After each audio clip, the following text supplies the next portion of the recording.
भय से इंद्र वर्षा कर रहा है, मेरे भय से अग्नि सबको जला रहा है और मेरे भय से मृत्यु सबको काल कवलित कर रहा है। इसीलिए भगवान खुद कह रहे हैं, गोपाल जी भगवान खुद कह रहे हैं, क्षेमाय पाद मूलम में प्रविशन्त्य कुतो भयम, अकुतो भयम पाद मूलम क्षेमाय प्रविशन्ति। भगवान के श्री चरण कमल कैसे हैं? उनका आश्रय लेते ही समस्त प्रकार के भयों से छुट्टी मिल जाती है, सारे भय निवृत्त हो जाते हैं।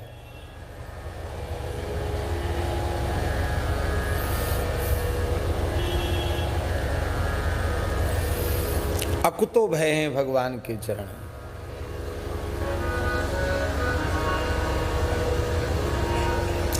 शरणागति को हमने सम्यक और संपूर्ण समाधान इसलिए कहा कि जीव कर्म के जाल में फंसा है।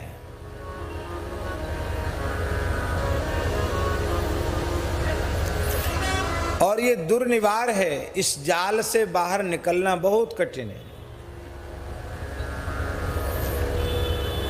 संचित, क्रियमाण और प्रारब्ध, वर्तमान शरीर से जो भोगने के लिए प्राप्त हो चुका है वो है प्रारब्ध। और इस वर्तमान जीवन में वर्तमान शरीर से जो कुछ हम कर रहे हैं शुभ अशुभ, वो है क्रियमाण। और क्रियमाण में से संचित में जा रहा है और संचित से प्रारब्ध बन रहा है। ऐसा क्रियमाण संचित में जाता है और संचित से जो भोगने के लिए मिलता है वो प्रारब्ध होता है। पूर्व जन्मों का जो संचित था उसमें से कुछ अंश इस जन्म में भोगने के लिए मिला है, उसको प्रारब्ध कहेंगे। अब इस शरीर से जो कुछ कर रहे हैं वो सब संचित में जा रहा है, और अगला जन्म होगा तो फिर वहाँ से फिर संचित में से जो मिलेगा भोगने के लिए वो उस शरीर का प्रारब्ध होगा। संचित तो कभी मिटता ही नहीं, कभी नहीं मिटता, क्योंकि क्रियमाण कर्म करता ही रहेगा। नहीं कश्चित क्षणमपि जातु तिष्ठत्य कर्मकृत, एक क्षण भी कर्म किए रहे बिना रहेगा नहीं। वासना वासित अंतःकरण होने के कारण कई बार जानकर अनजाने में न चाहते हुए भी अपकर्म निषिद्ध कर्म भी कर बैठेगा और उसका परिणाम भोगना पड़ेगा। अवश्यमेव भोक्तव्यम कृतम कर्म शुभाशुभम। छुट्टी तो मिली नहीं।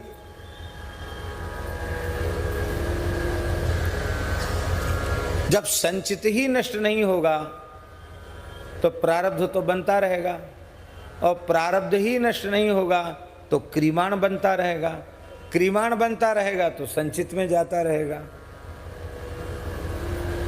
ऐसा बढ़िया ठाकुर जी ने विधान बनाया है, बस ऐसी घूमता ही रहे, घूमता रहे। केवल और केवल अनन्य भाव से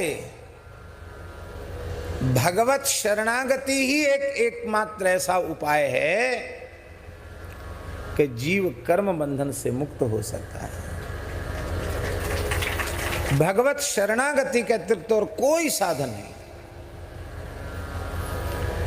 वैष्णवाचार्यों ने शरणागति को उपाय भी, उपाय माने साधन, शरणागति को उपाय भी माना है और शरणागति को उपेय भी माना है।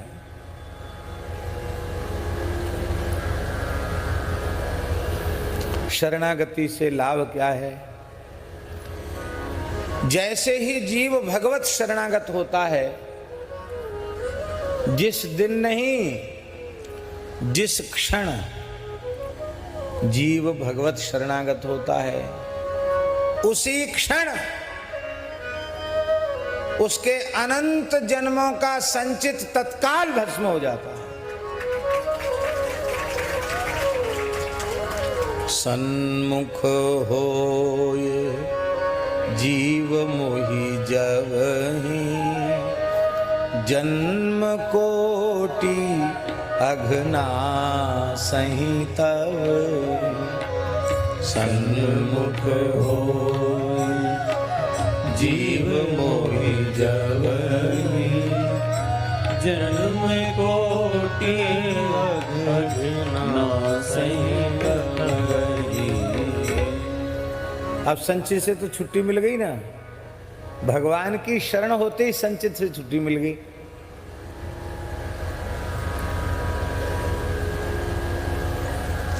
अब दूसरा कर्म है क्रियमाण। क्रियमाण से भी छुट्टी मिल गई। कैसे? जब तक भगवत शरणागत नहीं हुआ था तब तक लौकिक पारलौकिक भोगों की प्राप्ति की कामना से, अपने इच्छा की, कामना की, स्वार्थ की पूर्ति करने के लिए साधन करता था, कर्म करता था।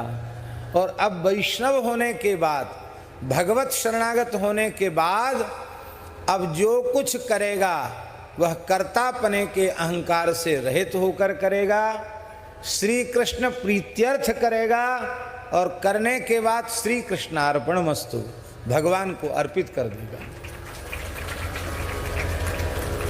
और इस प्रकार से कर्म करने वाला जीव कर्म बंधन में बंधता नहीं है।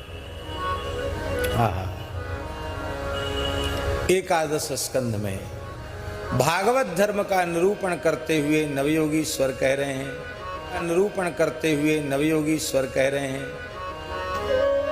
देवर्षि भूतां पितॄणां न किंकरो नायमृणी चराजन् सर्वात्मना यः शरणं शरण्यं गतो मुकुंदम परिहृत्य कर्त्रम। जो मुकुंद की, श्री कृष्ण की शरण में कर्तापने के अहंकार से शून्य होकर जो श्री कृष्ण की चरण शरण में चला गया है वह किसी देवता का कर्जदार नहीं है, किसी प्राणी का कर्जदार नहीं है, किसी पितर का, ऋषि का कर्जदार नहीं है, ना ही किसी का कर्जदार है और ना ही किसी का किंकर है। वो तो केवल किसी का कर्जदार है और ना ही किसी का किंकर है, वो तो केवल भगवान का सेवक है। सर्वात्मना यः शरणं शरण्यम, सर्वात्म भाव से एकमात्र शरण में जाने योग्य भगवान है, ऐसा स्वीकार करके श्री कृष्ण की शरण हो गया है। और फिर शरणागत का कर्म कैसा होता है? कायेन वाचा मनसेन्द्रियैर्वा बुद्ध्यात्मना वानुसृत स्वभावात् करोति यद्यत् सकलं परस्मै नारायणायेति समर्पयेत्। सब भगवद अर्पित कर देता है।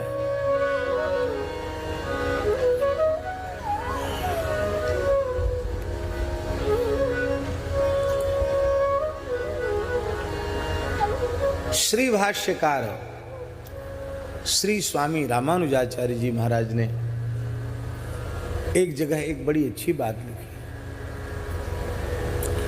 वे कहते हैं कि संचित भस्म होता है, क्रियमाण कर्म का बंधन नहीं रहता, फिर भी कथनचित किसी कारणवश, प्रारब्धवश, संगवश, प्रसंगवश कोई संकल्पित शुभाशुभ बन गया, तब क्या होगा?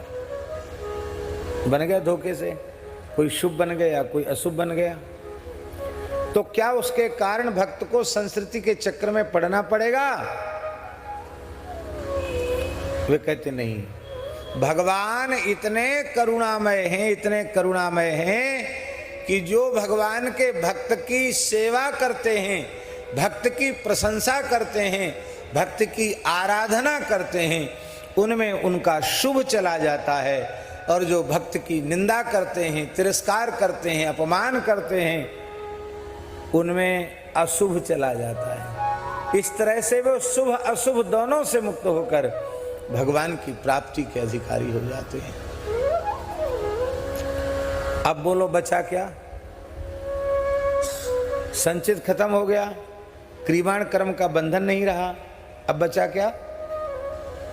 केवल इस वर्तमान शरीर से जिसका संबंध है, ऐसा केवल और केवल प्रारब्ध बचा।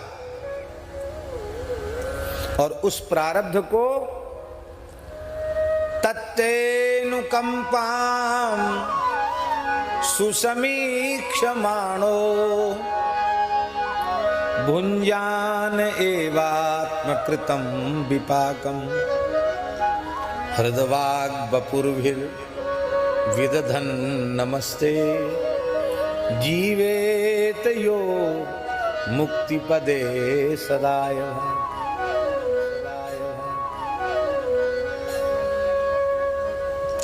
भुञ्जान एवात्म कृतम विपाकम। प्रारब्ध के क्षय की, नाश की भी प्रार्थना भगवान से नहीं करता है। भगवान की कृपा का आश्रय लेकर के प्रारब्ध को भोगता है और संतोष पूर्वक भोगता के आत्मकृतम। इसमें ठाकुर जी का क्या दोष है? ये तो हमारा अपना ही किया हुआ तो है, और इसको भोग लेने में ही लाभ है। ये शेष रह जाएगा तो इस प्रारब्ध का क्षय तो भोग से ही होगा, ये विधान है। तो इसको भोगने के लिए दुखमय संसार में फिर से जन्म लेना पड़ेगा। श्री ठाकुर जी के दास दासी बन के आवें, सखा सखी बन के आवें, उनके लीला परिकर बन के आवें तो हजार बार आवें, कोई चिंता की बात नहीं। पर जैसे ऋणानुबंधों की पूर्ति के लिए, कर्म फल भोग के लिए वर्तमान शरीर मिला है, वर्तमान जीवन मिला है, ऐसा जीवन अब हमें नहीं चाहिए। इसलिए हे नाथ, इस देह का जो भी प्रारब्ध है आप कृपा करके इसको भोगवा देना, बाकी मत छोड़ना। और भोग के क्षण में भी आप बस इतनी कृपा किए रहना कि आधे क्षण के लिए भी हमें आपकी विस्मृति न हो, हम आपको निरंतर याद करते रहें, आपकी मधुर मंगलमयी स्मृति हमें निरंतर बनी रहे।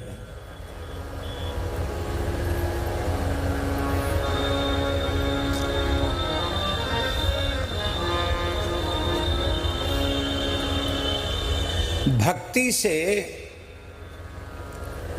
प्रपत्ति माने शरणागति, उसको उत्कृष्ट कहा गया। दो साधन कहे, एक भक्ति और एक प्रपत्ति। प्रपत्ति माने शरणागति। यद्यपि शरणागति जो है, प्रपत्ति, वो भक्ति से भिन्न नहीं है।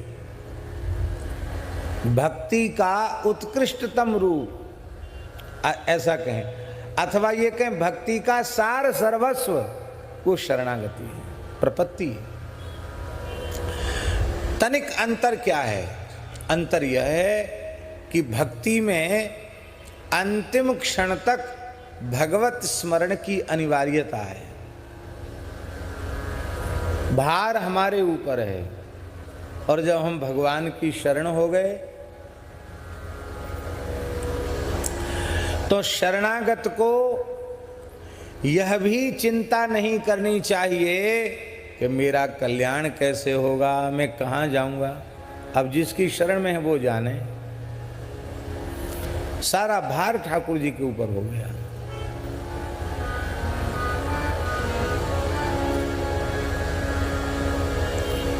शरणागति बहुत ऊंची चीज है।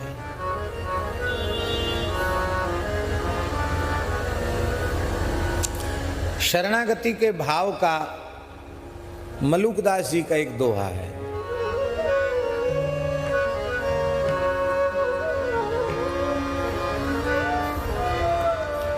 इसका ऊटपटांग अर्थ मत लगा लेना। क्योंकि ये विशुद्ध शरणागति का भाव है। वे कहते हैं माला जपो न कर जपो, जिह्वा कहो न राम, मेरा सुमिरण हरि करें मैं पाया विश्राम। माला जपो ना, माला नहीं जपता तो उंगली पर जप लेते होगे कर माला, बोले वो भी नहीं जपता तो जिह्वा से राम राम करते होगे, बोले नहीं जिह्वा कहो न राम।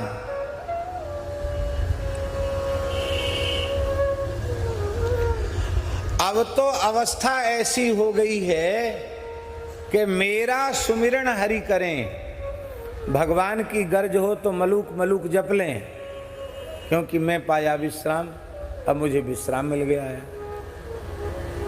अब सीधा साधा अर्थ कोई लगावे तो बोले भाई ये बहुत अच्छा बात, बहुत अच्छी बात है, सबसे छुट्टी हो गई, माला भी नहीं जपना, करमाला भी जपना, जिह्वा से भी नाम नहीं लेना, अच्छा हो गया, वाह। हम तो वैसे भी प्रमादी जीव हैं, साधन में प्रवृत्ति ही नहीं है, और इस तरह की बात और मन के अनुकूल सुनने को मिल जाए फिर तो क्या कहना। पर मलुकदास जी के कहने का ये आशय बिल्कुल नहीं है। वे माला जपने का निषेध नहीं कर रहे हैं, करमाला जपने का निषेध नहीं कर रहे हैं, जिह्वा से राम नाम लेने का निषेध नहीं कर रहे हैं, क्योंकि वे निषेध करते होते तो सैकड़ों स्थलों पर नाम जप और साधन पर जोर क्यों देते। एक जगह तो महाराज जी ये कहते हैं मलुकदास जी कि जिस गांव में हरिनाम न होता हो, प्राण संकट में हो तो भी साधु को उस गांव में होके नहीं निकलना चाहिए, वहां का अन्न जल ग्रहण नहीं करना चाहिए।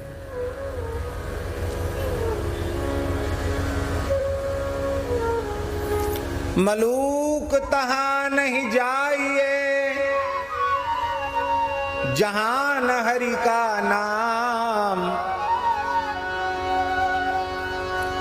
दिगंबर के गांव में धोबी का क्या काम। नंगों के गांव में धोबी की क्या जरूरत है। ये संत तो तनवन प्राण को प्रक्षालित करने वाले हैं, हरिनाम के बिना तो जीव नंगा है, नंगों के गांव में संतों की क्या जरूरत है। मलुकदास जी के कहने का आशय है कि शरणागति श्री ठाकुर जी की गोद है, श्री ठाकुर जी के चरण हैं। जब तक हमें नहीं मिले थे तब तक हम खूब रुदन कर रहे थे भगवान के लिए व्याकुल होकर के। देखा होगा आपने, छोटा बालक अपनी माँ की अंक में चढ़ने के लिए रोता है, माँ माँ कह के रोता है, माँ किसी कार्य में व्यस्त होती है तो उस बच्चे को रोते हुए देख करके कभी मिठाई देती, मिठाई फेंक देता है, खिलौना देती, खिलौना पटक देता है, धरती पर लौट जाता है। जब माँ देखती है कि ये किसी भी प्रकार से मान नहीं रहा है तो लाख करोड़ काम छोड़ के मैया उस बालक को गोद में ले लेती है, रोते हुए बालक को गोद में ले लेती है और प्रेम से अपनी गोद में लिटा करके उस अपना स्तन उसके मुख में दे देती है। बच्चा रोना बंद कर देता है और उसको नींद आ जाती है, सुलाती और है, मुन्ना बेटा, राजा बेटा, अच्छा बेटा, थप थपकी लगाती है माता, बालक सो जाता है। तो मलुकदास जी कहते जब तक ठाकुर जी की गोद नहीं मिली थी तब तक तुम दिन रात रो रहे थे, लेकिन अब तो ठाकुर जी के चरण मिल गए हैं, पूर्ण विश्राम हो गया। अब तो ठाकुर जी की दया, अब मैं पाया विश्राम।